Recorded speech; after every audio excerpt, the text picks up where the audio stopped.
हरिओम नारायण हरि। आप सब लोगों का मेरे YouTube channel spiritual walk with मैत्री में सकारात्मक रूप से हार्दिक स्वागत है।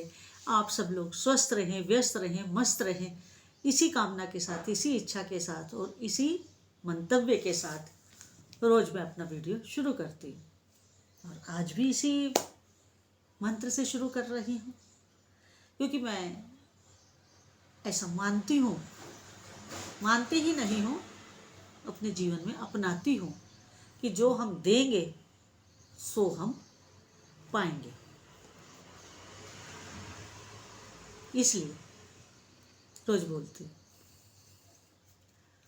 आज जो मैं आपके समक्ष विषय लेकर आई हूँ, वो विषय कल भी मुझे एक व्यूअर ने कमेंट में मेरे से कहा कि आप इस टॉपिक के ऊपर एक वीडियो बनाएं। उन्होंने मेरे को स्पेसिफिकली ये लिखा कि ये टॉपिक स्पिरिचुअल वॉक विद मैत्री के लिए है। अब मैं उन व्यूअर्स का नाम तो भूल गई हूँ, लेकिन ये बात कल की ही बात है। तो मुझे अच्छा लगा, उन्होंने टॉपिक भी अच्छा दिया था।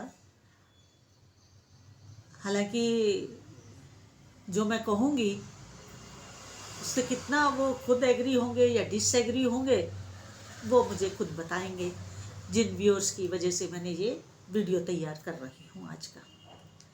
उन्होंने मेरे से कहा कि मैं आपको टॉपिक दे रहा हूँ, आप इस पर करिए। और टॉपिक उन्होंने ये दिया कि मैरिड लाइफ में इतनी उथल पुथल और कई बार कन्फ्लिक्ट्स आते हैं, उसके ऊपर आप बोलिए कि वो कैसे करा जाए।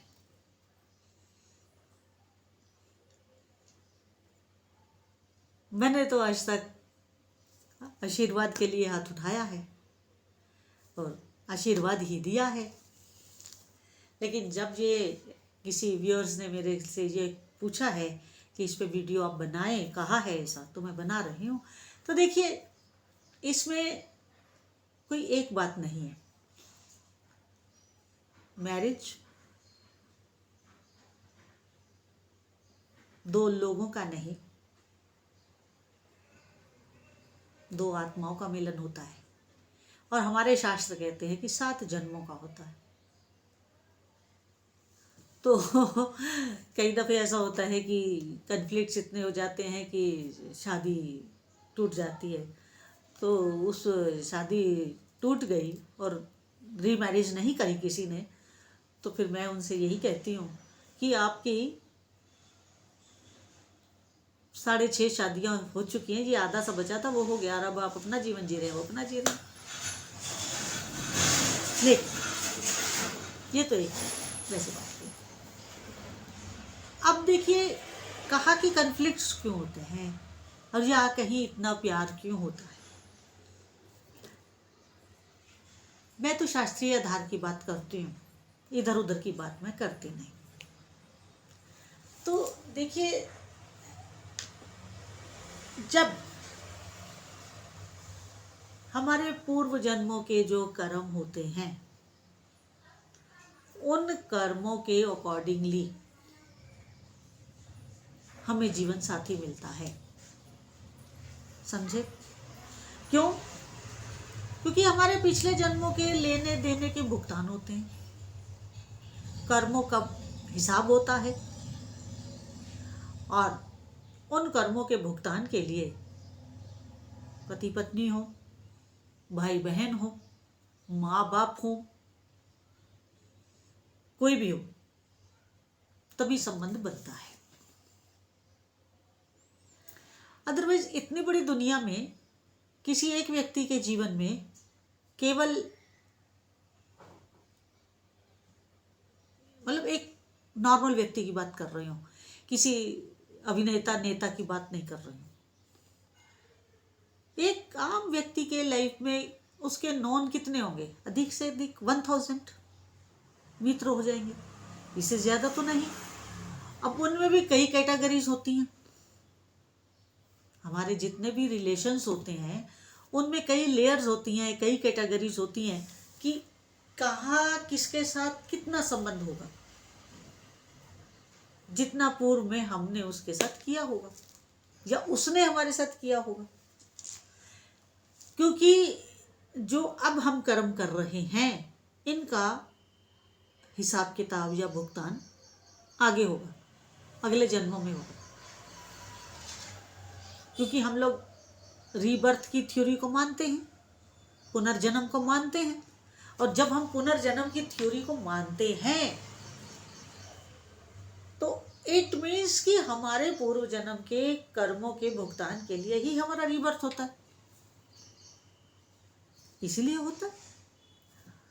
तो ये अब उन्होंने तो केवल मैरिड लाइफ के बारे में ही पूछा था, मैं ऑन दी होल सारे रिलेशंस की बात कर रही हूँ। तो अगर कहीं जगह ऐसा होता है कि बहुत प्यार मोहब्बत होता है आपस में, बड़ी अच्छी अंडरस्टैंडिंग होती है, इसमें भी 2-3 कारण है। एक तो पूर्व जन्म के हमारे कर्म, हमारा पूर्व जन्म।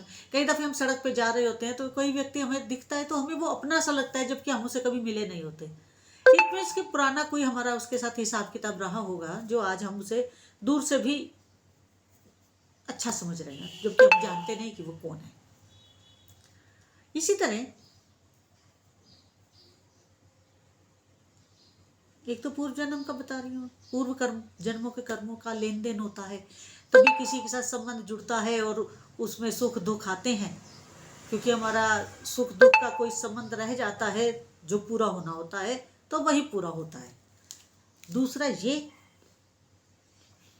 चाहे वो हस्बैंड हो चाहे वो वाइफ हो, उनके इर्द गिर्द ऐसे कई दफ़े लोग होते हैं, ऐसा कोई सर्कल होता है, वो चाहे अपने बहन भाई का हो, माँ बाप का हो या मित्र वर्ग का हो, जो उन संबंधों को, अच्छे खासे चलते हुए संबंधों को खराब करने की कैपेसिटी रखता है।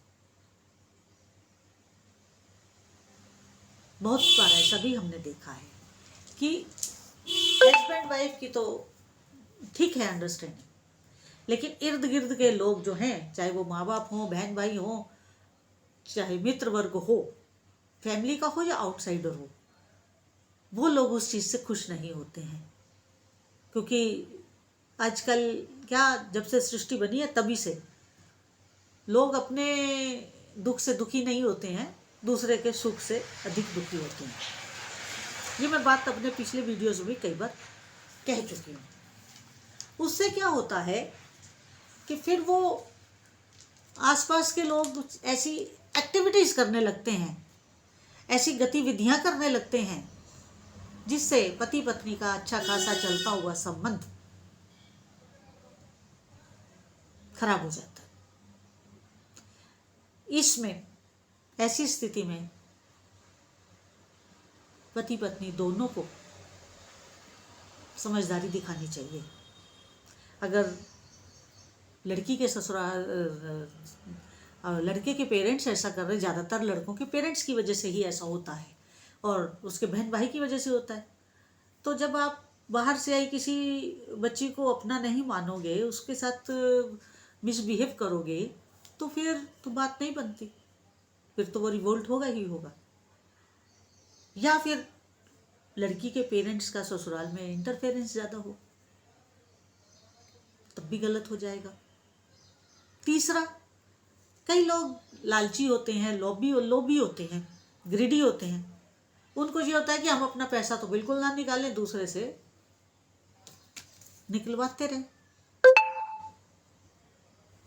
पत्नी को भी अपने उसके मायके में रखे और हम भी वहाँ जाते रहें, हम भी अपना पूरा मान सम्मान पाते रहें, तो उसमें मान सम्मान नहीं होता, अपमान ही होता है। अगर शादी के बाद कोई दामाद मायके में ज़्यादा जाता है, अपने ससुराल में ज़्यादा जाता है कोई लड़का दामाद, तो उसकी 2 कौड़ी की इज्जत नहीं होती है ससुराल में, 2 कौड़ी की इज्जत नहीं होती है। और लालच की वजह से जाता है, क्योंकि अंदर से वो लालची होता है कि जाऊंगा, बढ़िया खाना मिल जाएगा, मान सम्मान। वो मान सम्मान तो ऊपर ऊपर का है, अंदर से कोई इज्जत नहीं करता। और जो लड़कियां भी ससुराल से ज़्यादा मायके की तरफ भागती हैं, वो सही नहीं होती हैं। उनको भी अपने ज़्यादा मायके जाने के ऊपर सेल्फ इम्पोज्ड रिस्ट्रिक्शंस लगाने चाहिए। पति पत्नी का संबंध पूर्व जन्म के कर्मों की वजह से जुड़ता है और अपनी समझदारी से चलता है, और जो कपल अपनी समझदारी नहीं दिखाते हैं, दूसरों की बातों में आ जाते हैं, तो वो संबंध नहीं चलता है, या लालच करते हैं तो नहीं चलता है। और जो लड़के ज़्यादा दामाद बनकर अपने ससुराल में जाते हैं, दो कौड़ी की इज्जत नहीं होती है उनकी, और समझते अपने आप को दामाद हैं, तो कोई इज्जत नहीं होती है। तो मैं समझती हूँ कि जिन्होंने आज मेरे से क्वेश्चन किया था, जिन व्यूअर्स ने, एक ही व्यूअर थे, व्यूअर्स नहीं थे, उनको शायद अपनी समस्या का हल इन बातों में मिला हो, और अगर इनमें से कोई भी उनके साथ कारण लगा हुआ है तो वो उसके ऊपर गौर करें और उसमें सुधार की कोशिश करें। आपको आज का मेरा वीडियो कैसा लगा कमेंट करके बताइएगा, और मेरा ये स्पिरिचुअल वॉक विद मैत्री जो चैनल है, इसको अधिक से अधिक सब्सक्राइब करिए, लाइक करिए, शेयर करिए, और बेल आइकन जरूर क्लिक कर दीजिएगा, ताकि वीडियो अपलोड करते ही आपको उसका नोटिफिकेशन तुरंत मिल जाए।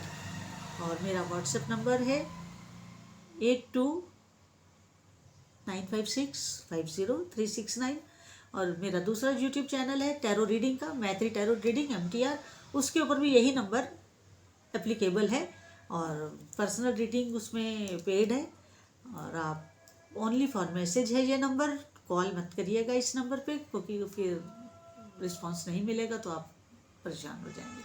हरिओम नारायण जी।